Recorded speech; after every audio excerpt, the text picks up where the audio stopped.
mi sono nato nel 1921, per cui adesso fai in fretta i conti quanti anni vi dico, mi se così non fai i conti che ne ho 72, l'11 febbraio i dice nel segno dell'acquario, e dice questi qua che si occupa di queste cose, e sono nato in Ragusa, in Dalmazia, Ragusa quella che adesso di solito la incomincia a chiamare Dubrovnik, noi invece siamo stati 8-9 secoli Repubblica di Ragusa, per me è sempre Ragusa, tanto è vero anche quando mi domanda, si fa tante volte confusione, noi capisce che ormai dove sono nato, cosa sono in Dalmazia, qua, là, Ragusa, Dubrovnik, si confonde, ma allora te sono ciao, te sono italiano, te sono questo, a me che dico, no guarda, mi sono nato a Ragusa in Dalmazia e sono nato col passaporto italiano, per cui dico, finì i discorsi.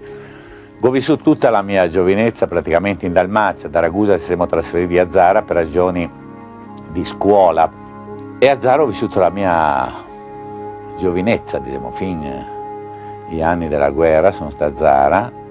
Niente, cosa vuole che vi racconto da Zara? Ero in mularia sempre in strada, sempre in mare, non era nessun problema, poi ero sempre anche in stadio perché ero bravo a correre, a quell'epoca là avevo 16 anni e mezzo, e ho fatto parte della nazionale italiana, ho battuto i francesi a Parigi, che ancora un Guinness di primati, pare questa maglia azzurra a 16 anni e mezzo, né allora né ancora oggi non è stata vestita da qualcuno a questa età. E viene la guerra, e la guerra, mi sono militare, a un dato momento vado in Africa, e mi fa prigioniero alla famosa battaglia El Alamein, che ero all'Alamein, e mi fa prigioniero, stavo là 4 anni, quello prigioniero degli inglesi, mi amo dire che ero ospite di Sua Maestà Britannica. Stammo vincendo, perdemmo la guerra, non si sa, andammo in soccorso ai vincitori, fatto sta che ne arriva anche noi in prigionia, un certo signor Badoglio ci aveva invitato a co-belligerare e la firma è andata fatta a Sua Maestà Britannica. E noi la nostra tenda, in 5-6, abbiamo detto, ma noi continuiamo a fare prigionieri, i campi erano 10.000 persone, un gruppo prigioniero. Il maltese, che era l'ufficiale inglese, ha detto, diciamo, genericamente all'intelligence service, avevamo con lui rapporti per ragione di Croce Rossa, libri, robe di teatro, e a me mi agganciava e era stupito perché non avevo firmato questa co-belligeranza. Ho detto, ma mi faccio il prigioniero, cosa vado a co-belligerare? E lui mi diceva, no, così insisteva sul fatto. E allora a questo punto mi dico, ma scusi, magari ti firmo qua, ma adesso te mi spieghi però che vantaggio ne posso avere? E sapete cosa mi ha detto? Come? Te può dare a lavorare, dico, ma mi sarebbe un vantaggio. E infatti là che ha sbagliato e mi ne volevo collaborare. Poi mi è venuta in mente una bella battuta, ma mi è venuta in mente il giorno dopo che mi aveva risposto ci vuole altro che Sua Maestà Britannica per farmi lavorare. E invece pare che qualcuno sia riuscito a farmi lavorare qua in Lombardia, tanto è vero quando è arrivato a cavalierato del lavoro, mi subito ho detto, quando mi ha detto, dico, ma questo premio a me, nel caso lo meriteria maggiormente mia moglie, che sarebbe la Rosita con la quale da 40 anni collaboriamo, e il vero merito che andaria a ella, dico, no a me. E lei era là, sentiva questa mia storia, ha detto, no guarda, però in compenso io ho il merito di aver fatto lavorare te, che non è un merito da poco, mi va.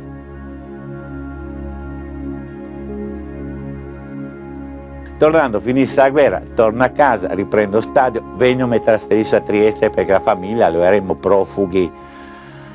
Mi fregio di prigionia, la mamma e il papà, noi eravamo una famiglia di 4, mio papà, mamma e un fratello, ma si era trasferito a Trieste, poi papà era uomo de Mario, navigava anche là, sempre in stadio, al bagno, andammo già al bagno a marzo, si cominciava ad andare a bagno, anche dopo guerra ho trovato la stessa bagnina, la Rosetta, quella che andava le cabine con i busi, allora che era con i busi, no? E cabino di tanto era anche il nostro pied-à-terre, se ti trovi la mula che ti potevi sbuttare dentro, non è che era tutte facili sbuttare dentro al bagno Osogna, ma qualche volta ti riusciva, non so, e poi in stadio ho ripreso a correre, e un altro fatto abbastanza, che ha detto i cronisti, abbastanza miracoloso, mi sono tornato alla fine del 46, e nel 48 ho partecipato alle Olimpiadi a Londra e lì ho fatto la finale di Londra, arrivando sesto in finale. Allora le finali erano a 6, tanto è vero che mio papà venendo a correre, non so venuto a vedermi correre, io ero in Inghilterra, ho detto ma come ti ho visto in Cina e te sono arrivato ultimo, no? Beh, lui era sesto in finale, per lui era ultimo.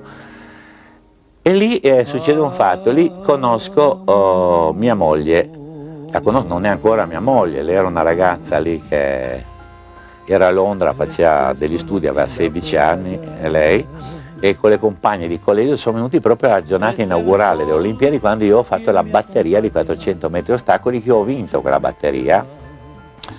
E lei racconta che come mi ha visto pare abbia detto: ma io sposo il Missoni o se no non sposo nessuno. Questo lo racconta lei. Comunque nel 1953 ci siamo sposati. Io già allora avevo iniziato una piccola attività di maglieria con Giorgio Bervega a Trieste. Lui aveva una zia e una macchina di maglieria e abbiamo fatto soci, erano due, una macchina di maglieria, una zia, e erano due presidenti, mio e Giorgio, ma mancava chi lavorava. Allora abbiamo assunto suo cugino Elivio Fabiani, che lui lavorava, e dopo mi sono sposato. Per me non si è mai cambiato niente, ho fatto società con mia moglie, mio presidente e la che lavorava, per cui allora mi sono trasferito in Lombardia per fare zoghi delle maglie. I primi successi sono arrivati in fine 67-68, quegli anni lì che abbiamo presentato una famosa collezione a Firenze, che gli americani, è stato veramente un fatto eclatante per loro, perché gli americani l'hanno battezzato il put together, che poi mi hanno tradotto che vuol dire metti insieme. E una volta qua facevamo le righe, perché eravamo bravi a fare righe, perché avevo le macchine solo che era buone per fare le righe. Già mi sono in quelle delle righe, poi mi sono in quelle dei zigzag, intanto le macchine facevano zigzag, poi avevamo righe diagonali, righe verticali, dopo magari dalle righe verticali e orizzontali abbiamo fatto gli scozzesi. Andato momento tutto questo nostro lavoro, tutte queste nostre esperienze le abbiamo messe insieme, noi le abbiamo codificate in modo moderno da mandare alle ragazze e agli uomini per strada, e ci è andata bene, abbiamo avuto riconoscimenti internazionali un po' di tutti i tipi. Uno dei più importanti è il 73 Neiman Marcus Award, che sarebbe questo famoso premio della moda mondiale. Hanno chiesto le nostre cose nei vari musei, al Metropolitan, ci sono dei capi che rappresentano un certo periodo, non so, così, e continuiamo a lavorare.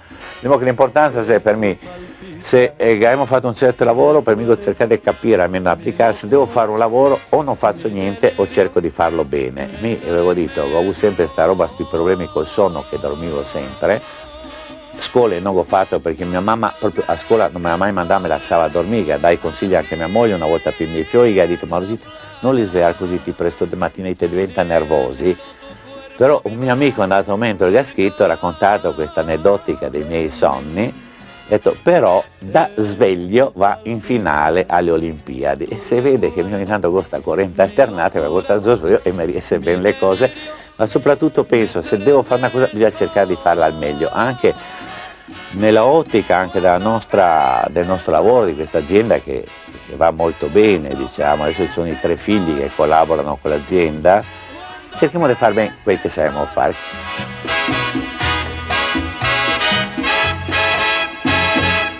Cuando caliente el sol.